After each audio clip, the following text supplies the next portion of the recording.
Welcome back. Let's start by reviewing what we've discussed so far. Earlier, you were introduced to project management as a career path. We discussed how this course can help you advance your career goals with a project management certification.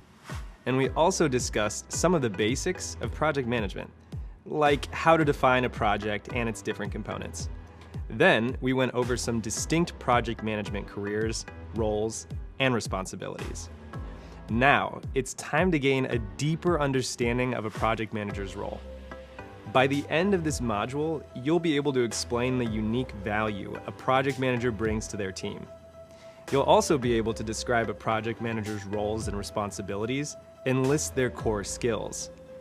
This course will help you continue to recognize the skills that you already have that will help you become a successful project manager. It will also help you identify new skills that you may need to learn in preparation for your new career. Ready? Let's get started.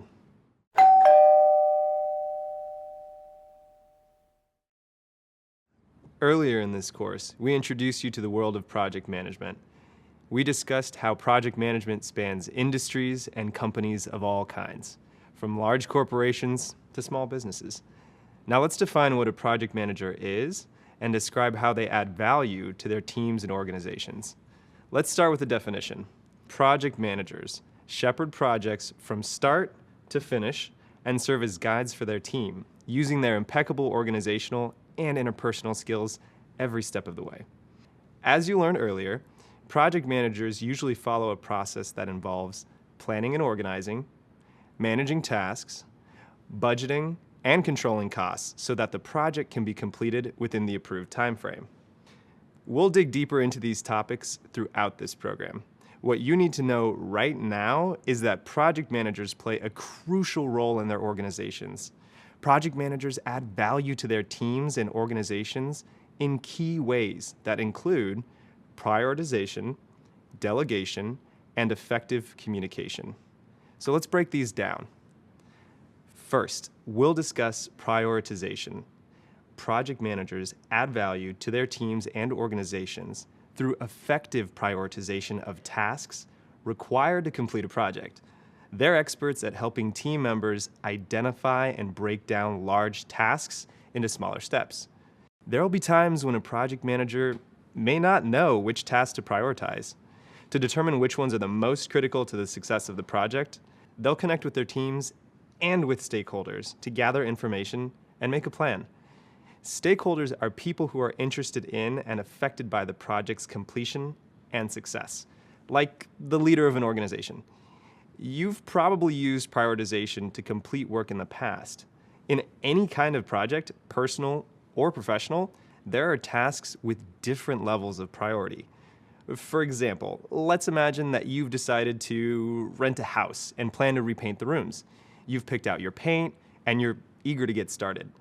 While it may be tempting to start painting right away, you'll need to prioritize tasks like laying out drop cloths to protect the floors and furniture, applying blue tape to the room's edges, and much more. Those preliminary steps are critical and need to come before painting. Other related steps, like choosing new faceplates for your light switches, can come later in the process or be switched out of the project entirely if you run out of time or money. When you choose to take care of these preliminary steps before wedging open the paint can, you're prioritizing the tasks or steps of your project. You're also increasing the likelihood that you'll be satisfied with your newly painted rooms. This process is similar for professional projects. When you effectively prioritize important tasks, you set up your team and yourself for a better project outcome. Now, let's discuss delegation. Project managers use delegation to add value to their teams and organizations by matching tasks to individuals who can best complete the work. Let's return to our house painting example for a second here. Painting multiple rooms can be a time-consuming project, so it's possible that you might enlist a few friends to help you get it done. Maybe one friend has professional painting experience. Now, with that in mind, you might ask her to handle the more challenging aspects of the project, like painting the ceiling or the detailed molding. You might also schedule her to paint the molding before another friend paints the walls. So by delegating this task to the person with the right skills to complete the work and ordering the tasks appropriately, you're applying knowledge of your team's strengths to the planning of your project. That makes sense, right? Finally, let's talk about effective communication. Project managers deliver value through effective communication, both with their team and with key stakeholders. This refers to being transparent, which means being upfront with plans and ideas and making information readily available. Project managers keep in regular contact with their team about the progress of the work and help identify areas where a teammate may need support. In our house painting example, this might involve checking in with your friends periodically to ask if they have enough paint or supplies left to complete their tasks. Checking in regularly means you'll know if you need to buy more paint before the can is empty, which ensures that the project stays on track. In addition to keeping up with teammates, project managers keep in regular contact with people outside of the team, like company leaders who are invested in the project outcomes. For example, you might reach out to your landlord to get permission to paint and to share the days you'll be working on this project. Though your landlord isn't directly involved in the project's execution, the outcomes will affect her property, and so it's important to keep her informed. Without your project management skills, you might run out of paint halfway through the project, your walls might get painted without drop cloths to protect the floors, and your landlord could be caught off guard about your plans. So it's a good thing you're here to keep the project running smoothly and efficiently. Great. Now you should be able to define what a project manager is and explain how they use prioritization, delegation, and effective communication to deliver value to their organizations. Coming up, you'll hear about the career path of a real-life project manager at Google. Their journey, to me, is fascinating, and we can't wait to share it with you.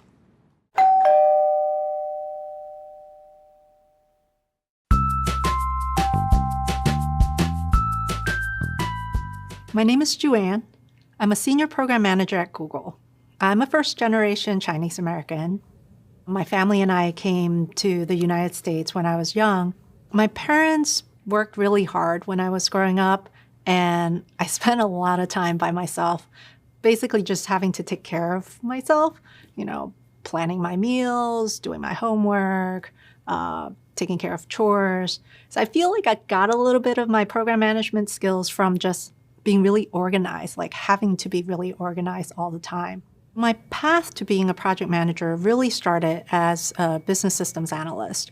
I was writing requirements or gathering requirements for our customers and translating them into documentation for our engineers so that they could implement it. Through that process, I became a project manager. I started to manage the timelines, manage the tasks, understand all the pieces and who needed to be involved.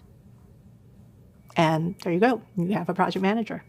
I think the funnest part about being a project manager is really working with people. You get to meet all different kinds of people, different personalities. Sometimes you get to travel to places to meet them, but even when you don't, I think just meeting new people and understanding how we interact, how people interact and behave is fascinating. I think if you build a relationship, focus on the relationship, and really understand what their style, where they're coming from, what their concerns are, it will help your relationship, your working relationship, much better. You can communicate with them in the style that's necessary. You can work with them in the style that's more receptive to them. And that would just make the project better all around.